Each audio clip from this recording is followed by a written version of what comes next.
Good morning everyone, this is Professor Vincent Torre Bongolan. Pag-usapan natin ang sistemang nangyayari sa pagpapanotaryo. Pag-uusapan din natin ang kahalagahan ng isang notary public documents.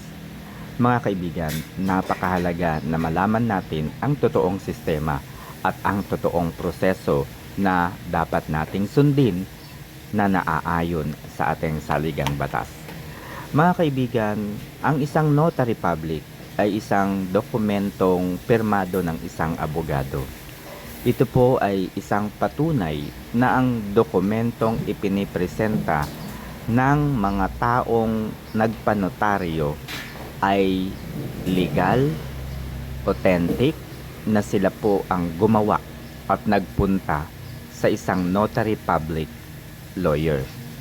Halimbawa mga kaibigan, ako po ay mayroong postpaid cellphone. Nawala ang aking cellphone and therefore bago ako makakuha ng replacement, kinakailangan kong magsumiti ng isang affidavit of loss. Okay? So, ang tamang proseso, yung proseso po na naaayon sa batas ha, ito po yun. Pupunta ako sa isang notary public office at doon ay magsusulat ako ng affidavit. Okay? Ilalahad ko doon ang pangyayari kung bakit nawala, paano nawala, kailan nawala, ano-ano yung mga bagay na nandoon. Kaya kinakailangan kong magsumiti ng notary public. Okay? Pagkatapos ay pipirmahan ko ang affidavit of loss na aking sinulat sa harapan ng abogado. Sa harapan ng totoong abogado. Okay? Meron din namang instances na mayroong nagpapagawa ng affidavit of loss. Nakasulat na, nakatype na, pero wala pang pirma. Yung pagpirma po ay mangyayari sa harapan ng abogado. Pareho po yun na tamang proseso. Okay? Bago niya pirmahan, syempre susuriin niyang mabuti yung dokumento, yung iyong isinulat. At para sa karagdagang patunay na ikaw nga yung nagsulat ng affidavit na yon, sa iyo yung affidavit na yon, ay titignan niya ang iyong ID. Yan, ID bilang isang pagpapatunay ng iyong pagkakakilanlan. Okay, magpipresenta ka ng iyong ID. 1, 2 IDs. Ang mahalaga ay ma-verify ng abogado na ikaw at yung nagsulat at pumirma ng dokumento ay ikaw at wala ng iba. Kaya merong ID. Okay? So yun po ang ibig sabihin ng isang notary public. Okay? Yun po ang ibig sabihin ng isang notary public. Sa madaling salita, ang notary public document ay isang pagpapatunay na ang taong nagpunta sa opisina ng isang notary public lawyer ay iisang tao lamang, totoong tao lamang. Hindi po tinitignan ng notary public kung ano ang nakasulat doon, dahil hindi po trabaho ng isang notary public ang mag-imbestiga at i-verify yung mga pangyayari. Ang ginagawa lamang po ng notary public ay ino-authenticate lamang yung pagkakakilanlan ng tao na nagpa-notary. Kasi marami po kasing mga kaibigan, no, na ang nangyayari, halimbawa ako yung nawalan ng cellphone pero ate ko yung nagpunta sa notary public. That is not the right process of notary public. So, para maiwasan po talaga yung mga ganitong pangyayari o mga, alam nyo na, tinasanayan, dapat talaga kung sino yung magpapagawa ng notary public, siya dapat yung pumunta sa opisina. Okay? Ngayon po, yung humarap po si Orly Gutesa sa Senado, sa Blue Ribbon Committee, ay meron na siyang dokumentong hawak. Binasa na lamang niya yung kanyang dokumento na naka-notary. Notaryado po yung dokumentong kanyang hawak. Okay? So ano po yung nangyari dito? Marahil ay nagpunta si retired Marine Orly Gutesa sa isang lugar kung saan ay mayroon siyang nakita na notary public. At yun po ang mali na proseso. Kinasanayan na po ng mga abogadong ito na basta-basta na lamang uupa ng isang maliit na espasyo, maliit na lugar, space, at magtatayo ng kanilang notary public office. Pero hindi po sila yung nandoon sa opisina. Halimbawa, si Attorney Petchy Rose Espera ay mayroong notary public sa Cubao. Meron din siyang notary public sa Quezon City. Meron din po sa probinsya. Meron din po sa Makati. Lahat ng mga lugar ay inupahan niya para makapag-offer po siya ng notary public service. Okay? Ang nangyayari ay meron na lamang siyang mga staff. May mga tauhan po siya doon sa bawat branches ng kanyang notary public. May mga secretary po siya. Ngayon, yung mga secretary po niya ang pumipirma in her behalf. Kaya kung mapapansin ninyo, yung ipinresenta po ni Attorney Rodante Marcoleta, yung stamp, yung tatak, ay parehong pareho.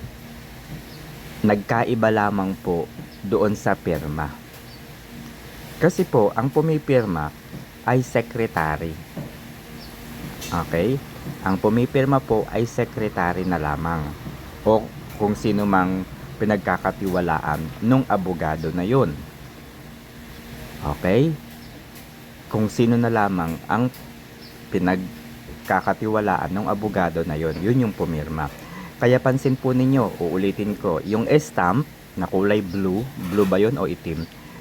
Yung stamp niya na may Attorney Petchy Rose Espera, G. Espera, ganyan, notary public, bla bla bla bla bla bla. Andun yung kanyang PTR, bla bla bla, no, yung dokumento niya, yung detalye ng kanyang pagiging notary public lawyer nandoon. Iisa lamang yung itsura. Iisa lamang po yung pagkakagawa ng stamp. Pero yung pirma ay iba-iba. Okay, ginaya na lamang. Hindi po masyadong malayo pero magkaiba. Kasi nga po, ang pumirma ay yung pinagkakatiwalaan. Pansinin po ninyo, di ba hinihingi po ni Attorney Rodante Marcoleta yung dokumento, no? Kasi di ba sa parteng kaliwa ng dokumento, sa ibaba po, nakalagay doon, document number, page number, series of, di ba, yung mga doon, booklet number, yung mga ganon, page number, andoon po sa kaliwa. Tapos merong seal, yung tatak na naka-emboss, no? Yung seal. O kaya naman merong parang stamp na nakadikit. Pinapa-verify po yun ni Attorney Marcoleta sa Korte Suprema kung totoo yung mga dokumento na yun. Okay, kung totoo yung mga dokumento na yun. Kung yun po ay totoo at talaga namang nandoon sa listahan ng korte, ibig sabihin totoo na yung affidavit na yon ni Gutesa ay hindi po illegal. Yun po ay totoong pag-aari, totoong dokumento mula kay Attorney Petros G. Espera.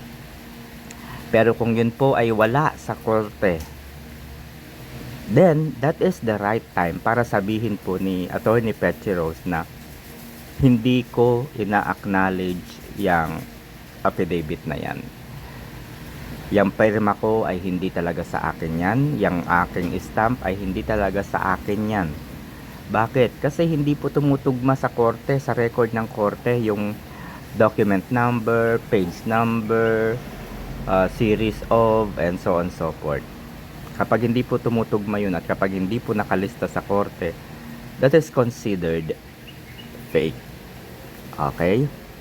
So ito po yung sistema na nabulgar dito po sa nangyari kay Orly Gutesa.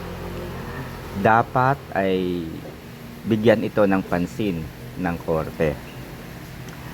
Ang isang abogado na may karapatan o binigyan po ng karapatan ng Korte Suprema na magnotaryo, dapat ay siya mismo ang magtatatak, siya mismo ang pipirma doon sa dokumento. At dapat nasa harapan niya yung totoong tao na nagpanotaryo. Mali po yung nakasanayan ng iba. Nakapag panotaryo tayo, pupunta tayo sa rekto. Doon nakapila lahat ng notary public pero wala doon yung totoong abogado. That is not in accordance with the law.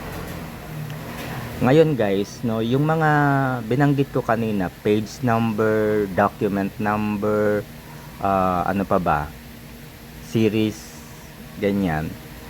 Ito po ay mga numero na nakalagay po sa isang libro. Binibili po kasi guys, yung isang notary public documents and details, binibili po ito sa korte ng isang abogado. Halimbawa, ako po ay isang abogado na nagno-notary. Bibili ako ng isang book, isang makapal na aklat ng mga gagamitin ko sa pang-notary. Doon po, nakasulat doon yung page number, document number, book number, series of 2025. Kukunin ko lang yung mga nakalagay doon at yun yung ibibenta ko. Yun yung isusulat ko sa dokumento. Yun po yung ibig sabihin ng nagnonotaryo. Okay? So, ngayon po, sino o ano po yung mas mahalaga? Yung affidavit ni Orly Gutesa o yung kanyang pagte-take ng oath? 'Di ba? Yung pagte-take ng oath. Okay, so guys, napakadali pong intindihin lamang nun. Yung affidavit ay hindi po ginawa sa harapan ng mga miyembro ng Blue Ribbon Committee. Yun ay dala-dala na, hawak-hawak na po ni Gutesa when he present himself, no, sa Senado. Dala-dala na po niya.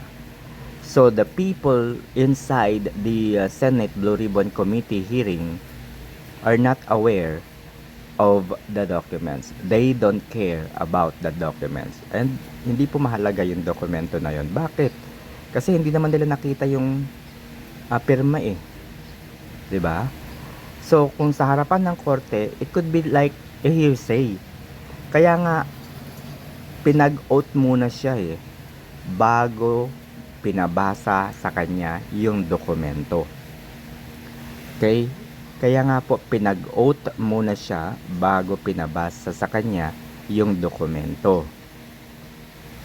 Ibig sabihin, magpe-prevail po yung pag-take niya ng oath. Yun po yung mangingibabaw. Yun po yung masusunod. Yun po yung dapat paniwalaan.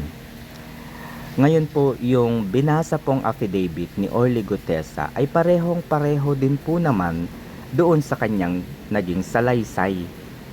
Ibig sabihin, wala pong difference, wala pong pagkakaiba yung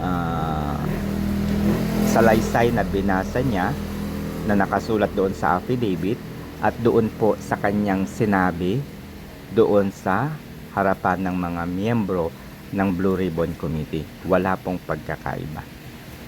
So therefore, walang mali doon sa paglabas at walang mali doon sa mga sinabi ni Orly Gutesa. The only question here is itinanggi ni Attorney Pechi Rose G. Espera yung kanyang signature doon sa affidavit, which is wala naman pong bearing yon. Kahit itanggi niya o hindi, hindi po mahalaga yun. Wala po yung saysay. Okay? Ngayon ay kung ako po ang nasa